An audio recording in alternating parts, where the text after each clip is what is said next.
the things that I see as a pattern, I'm going to give you, it's 5 things, but it's really 6 because one of these I'm going to break into 2. Oh, it's a bonus. And so, yeah, it's a bonus. I like so it. I got a 5 A and B there. Okay. And so we're immediately, if insurers work these few things into their messaging, it will improve dramatically and they'll see audiences really start to engage with it.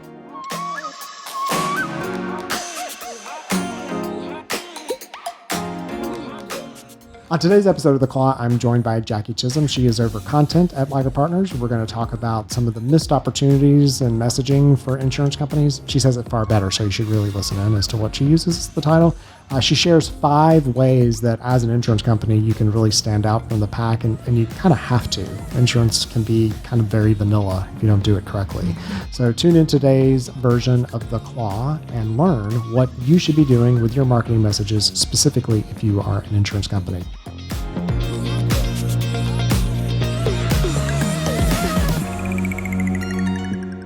Welcome to The Claw. I'm Eric Holtzclaw, Chief Strategist at Liger Partners. The Claw is the marketing podcast for C-suite executives. I am joined today by Jackie Chism. She is responsible for content here at Liger, which is, little secret, my favorite piece. Like the words and what the words mean. And we're going to really narrow down into a very specific industry today. So we're going to talk about marketing message opportunities that are missed in the insurance company. You said it better.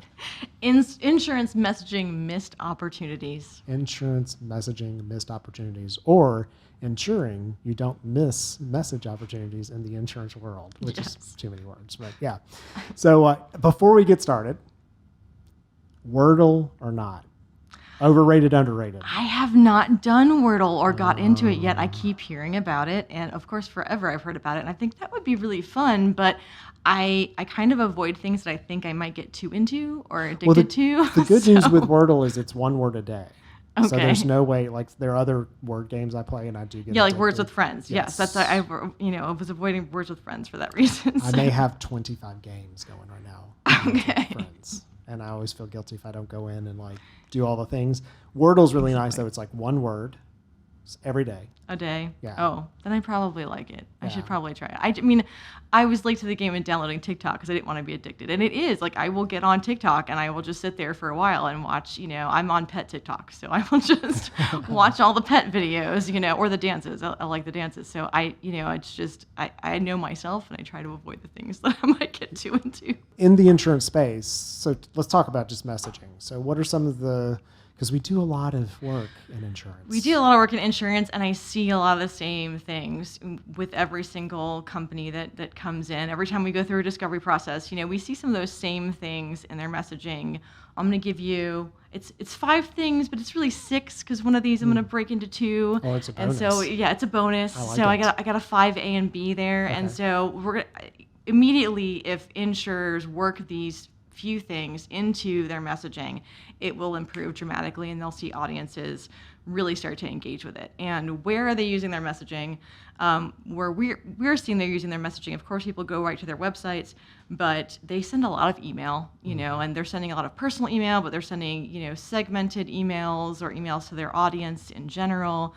And they are also, some of them are on social, and whether it's the company or individual agents and brokers, they're really starting to use it now. And so we're seeing them use messaging in their social, and what are they doing and what are they not doing when they're in those channels. And insurance can sometimes be a little behind. Yes. Just a little bit. Just a wee bit behind the curve. We love you, but yeah. Yes. And so we do a lot of, bringing insurance into the modern age, and, modernizing those, those systems and bringing them some automation. One of the biggest things that I see in insurance right away when we start working with their messaging is that we try to make it more customer focused, all of their language. And so their missed opportunity is that they're sharing information about themselves. We do this, we do that, but they are not focusing on what their client needs and the reasons why their client is going to their website, or the feelings that their client is having. And so we're just seeing that if they can just tweak their language, instead of saying, we are really quick with this, or we're going to answer you right away. We do this, we do that.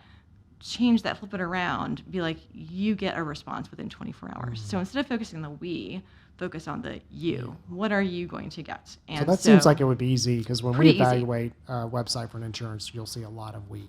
Yes. Now, we, like if every paragraph starts with we, there's a problem. You might have a problem, right? Yes. And in that category, it reminds me of, you go to a cocktail party and there's that really boring person that you meet because that just talks about themselves. Yes. Yeah, right. Exactly. I always say that. Like, if your website or your messaging is a real person, how would a real person talk? And if a real person talked that way, would you engage with them? Mm-hmm. And so if that real person at the party, like you're talking about, is saying, well, I do this and I do that and we're the best for this reason, I'm the best for that reason, what would you think about that person? If what you're thinking is not positive, then that's you'd whisper in somebody's ear and say, avoid John. Avoid this person. Don't talk to John unless you've had several bourbons and you're just yeah, and you're desperate for conversation, right? Exactly. So avoid, we seems like a really easy Focus one to at least start. To start and reading that anyone in the insurance space could go read their websites and emails right now and see if they're written in that way. Yep, okay. Exactly.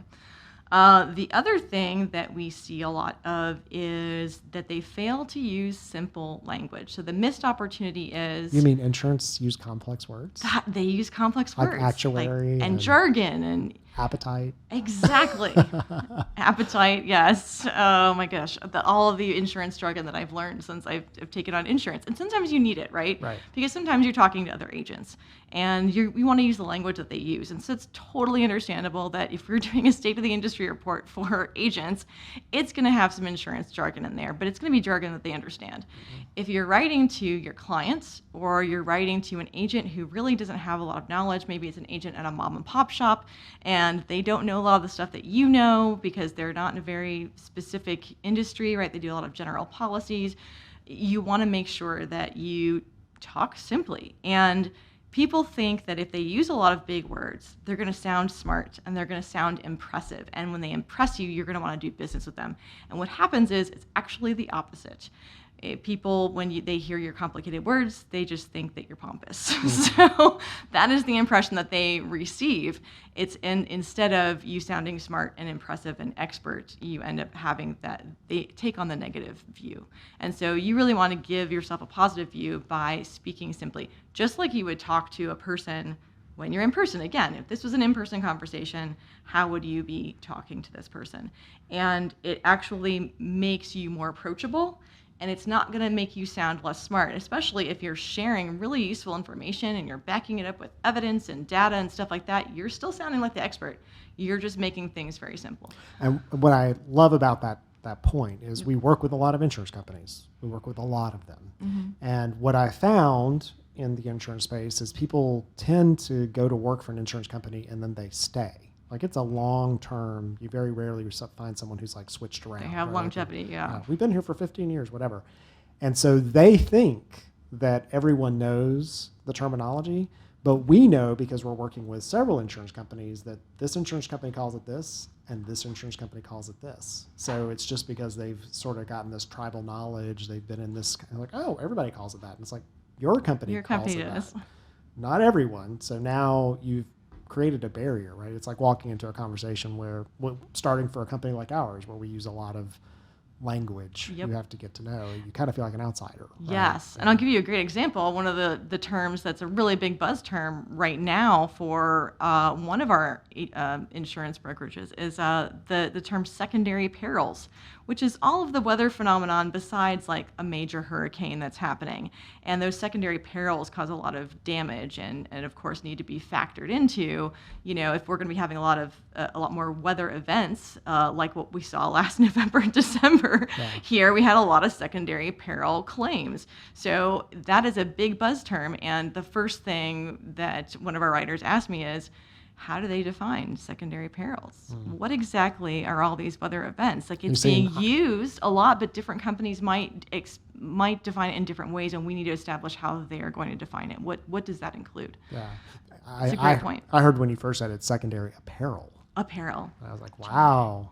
They're like insuring goodwills and stuff. But peril, P-E-R-I-L. Perils, yes. Yeah, and that can be different from insurance because that's kind of how they differentiate themselves too, is what they're covering, how they cover it, what it looks like. So, okay, cool. So the first one is know we. Second is don't assume people know your big words. Yes. They don't make you sound smarter.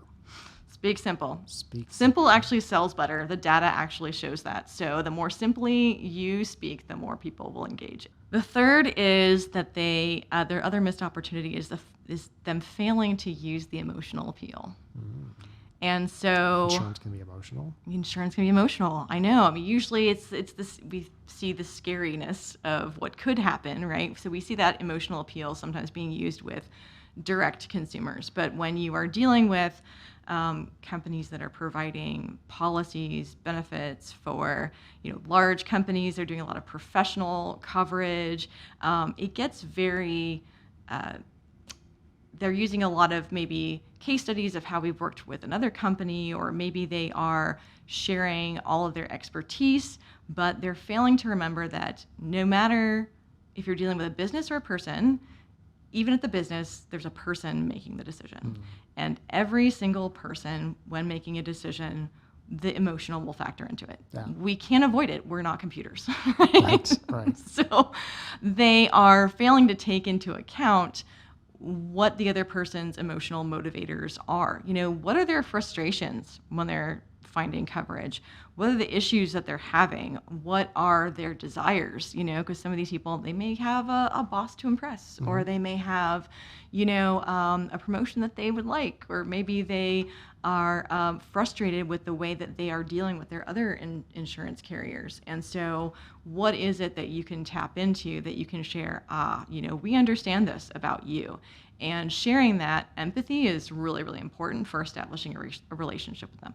Yeah, and I talk about that in the Making Sense of the Modern Day Marketing Maze. People talk about B2C and B2B, and it's all P2P, right? It's the person selling to a person. Person to person. Yep. And the problem, we use B2B and B2C, but it really means transactional. B2C is what transactional. So it's a bottle of water, and if I buy it and I don't like it, big deal. I lost $1, right?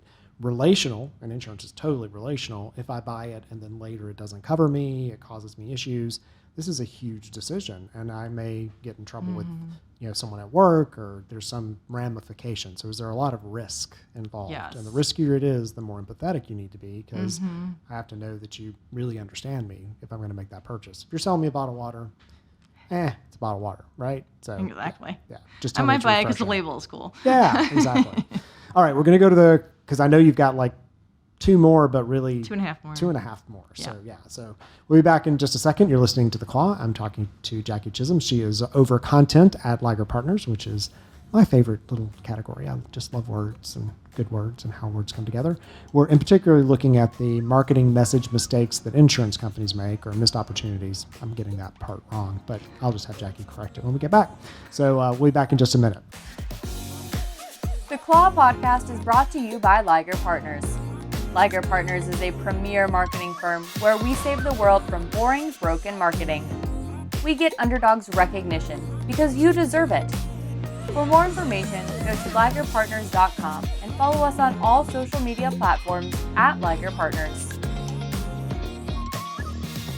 And we're back. You're listening to The Claw. I'm Eric Holtzclaw, Chief Strategist at Liger Partners. I am joined today by Jackie Chism. She is responsible for content at Liger. And little secret, we do a lot of work in the insurance space at Liger. We know a thing or two because we've seen a thing or two. Can I say exactly, that? Yeah. So lots and lots of insurance, lots and lots of like words and things. So we're looking at some of the missed opportunities within that space with their content, like ways that they don't really take advantage of it. And in the first section, we talked about how they like to talk about themselves, right? Like we. So if your website is this is why you should choose us. Yeah. If it's all bravado, right, then you might be doing something wrong. So change that to you messaging. We talked about the fact that you shouldn't use big words because it makes it not approachable, right? And then we talked about empathy. Those are the 3? Yes. I did it. Yay. I didn't forget it over the commercial break. That's awesome. And so I know that you've got a couple more. So what are some of the others that you see insurance companies making kind of major mistakes. Yeah, I'm impressed that you did not forget. I do forget, so that's why I've got my smartphone cheat sheet here with my tips that I wrote down earlier. So missed opportunity is, I see sometimes a lot of claims being made, and those claims can kind of be empty because they don't have the support. So they should be backing things up with evidence and data. Okay. And we do see a lot of people, especially major carriers that are doing research and things, that they do use data. They're putting out the white papers and things like that.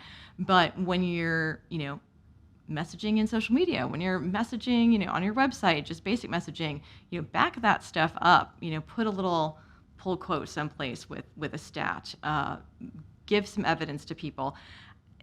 I'm seeing that they, especially in social media, it might be a quick post, but you could just go and find a stat, especially if you have it or another carrier has something that's really good. You can pull it and just put it in your post. And it adds so much more expertise. It adds a different level of professionalism there, and it says, what you're talking about. So really backing everything up that you're saying with evidence and support is so important. And I am seeing that they sometimes use testimonials or case studies, but some people don't have a lot of that. And that's immediately a way to say, we worked with this company, right? And here is what we did for them. Right. And here's what we put together for them. And for somebody to see what's been done, it gives you a whole new level of credibility. It's even better than, just the simple testimonial, but get those testimonials from clients, add them to your site. And I so many times I go to somebody's website and I don't see any testimonials of clients they've worked with, right? Yeah. And so that's a missed opportunity. Well, so when you talk about like a generalized claim that doesn't have, and when you said claims, I immediately went to the insurance. Into the insurance claim, right? That general claim that doesn't have any backing, are you talking about like just a broad message? Sometimes it's, we can get you better rates, right? So that's a claim that, doesn't, like how do I know that that you can get me better rates? Yeah. Or how do I know that you can put together a more comprehensive policy and make sure you close my coverage gaps that I might have right now? So things that they are claiming that they can do for you, and yet there's not a lot of backing and support there. Yeah, well, and going back to, the way I started this, we know a thing or two because we've seen a thing or two. They talk about some of the crazy things that they've insured. Great example. And so it's like, oh, wow, well, if they insured that crazy thing, hopefully that would never happen to me. They would probably cover my, fender bender, right? Yes. So, okay, good. All right. And so then the next one has like two parts? It's two parts, oh, yes. No. And we talk about this one a lot. In fact, we just had a company in here last week and we talked about this. And I know I talk about it a lot, but people not knowing how to differentiate themselves.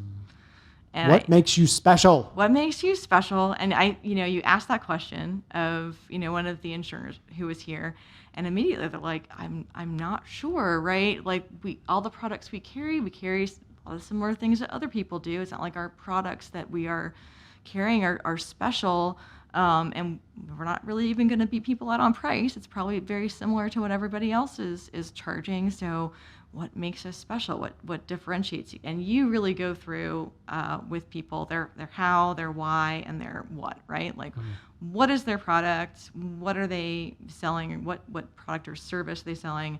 Why are they doing it?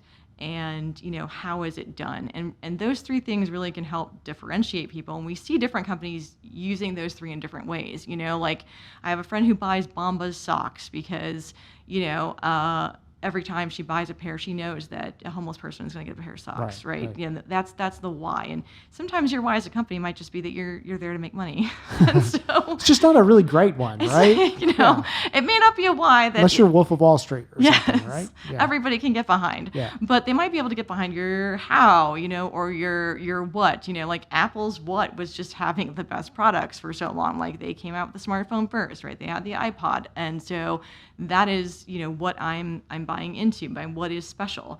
And then my great how example that I love is Build-A-Bear. Like, did we provide you a product that was anything different, different than anything else? No, the teddy bears look exactly the same as teddy bears I can get. Well, my favorite someplace else, right? My favorite example, is the brand shopping we do when we talk about Uber and Lyft. Yes. And it's literally the same product. car. it's the same car, and somebody makes a decision to use either Uber or Lyft all around brand promise, like what that means by having used that app to, order the same car. I mean, they pull up and they've got both symbols depending upon who you are. And even the drivers will tell you, I know which kind of passenger I'm getting. Like, even if I couldn't tell, they know by the app, but they just know by the way that the person acts, right? Right. So, okay. So you said there's a part 2, right? Yes. So part of differentiating yourself is being able to take risks. And we're dealing with an industry with an aversion to risk. Yeah.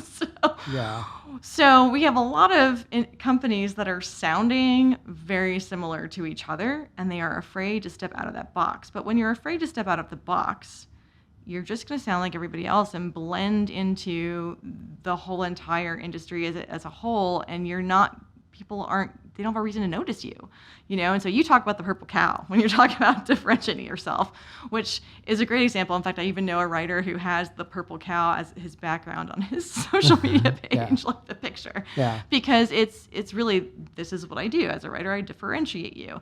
And so how do we take a risk? How do we step outside the box and take a risk in a calculated way, right? Like, we're not asking you to take a risk in a way that's not thought out, right? We're asking people to take risks, and we've thought about them, but they often have a really hard time stepping out of that box because that's their nature. They're insurance people. But what's so interesting is it's also insurance for the companies that are willing to take risk. We use insurance ad examples a lot because there's so many, you've got the Aflac duck and you've got the farmer's insurance. The duck was a total risk. Right.